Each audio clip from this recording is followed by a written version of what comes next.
So stars give off a lot of stuff, and it's not just the stuff that we see. So there's this whole electromagnetic spectrum. Should be a little familiar. The electromagnetic spectrum includes the entire range of radio waves, infrared radiation, visible light, ultraviolet radiation, X-rays, and gamma rays. And hopefully you remember this, but moving from the left to right here, we have got the radio waves, which are huge. Just, they can be bigger than this room, they can be bigger than a mile. Down to microwaves, which are about a centimeter. Then we get into infrared. This is the heat that we're giving off. This is the heat you'll feel above a stove that's still hot. Okay? Eventually, if that stove gets hot enough, it'll stop giving off infrared, or it'll still give off infrared, but it'll also start giving off some visible light.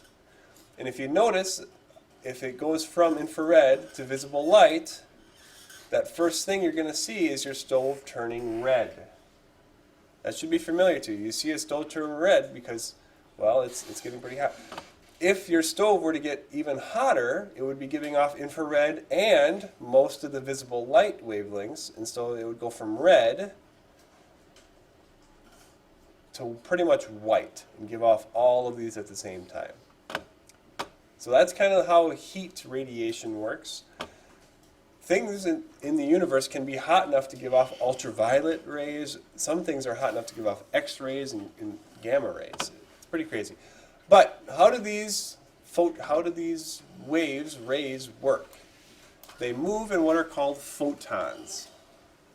So a photon is a single unit of light energy. And what's crazy about these things is that they are both a wave and a particle. And so as crazy as that sounds, that they're both a wave and a particle, we need to move on. So if we want to look up in the stars, basically what we need is to be able to collect more light. If we look up in the sky, we can only see what light goes into our eyes. And if we look at Jupiter, we don't get enough light from those little moons to be able to see them. But a telescope, so here comes the light rays, go into the telescope.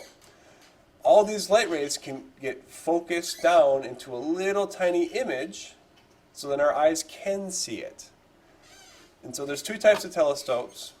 The first one is a refracting telescope.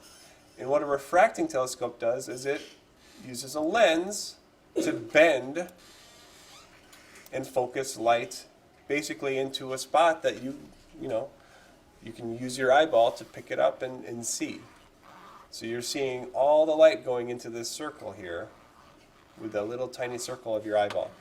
A reflecting telescope, these are a little bit more expensive because they get bigger.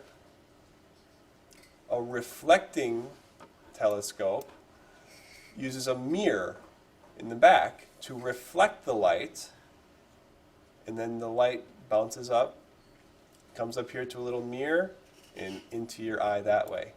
So it uses mirrors to bend and focus light. So the best telescopes are the biggest telescopes that can collect the most light and then focus it down into a little spot that we can use it. So a telescope you might buy you might be able to fit your fist into it, but a really nice, thousands of dollar telescope might be an arm length wide because it'll collect more light so you can see more with that light. So lastly, if we're viewing objects in space, we're not just taking a picture with a normal camera. So to look at some objects that are up in space, if you looked at it with your eye, you probably wouldn't see all these different colors. So what they're doing here is they're adding, the X-rays to the pictures in blue, or they're adding the infrared as this white or purple. But basically these colors are half inserted because we want to be able to see them all in one picture. So to see the most detail in space objects, we look at them with many wavelengths at once. Here's what that ends up looking like.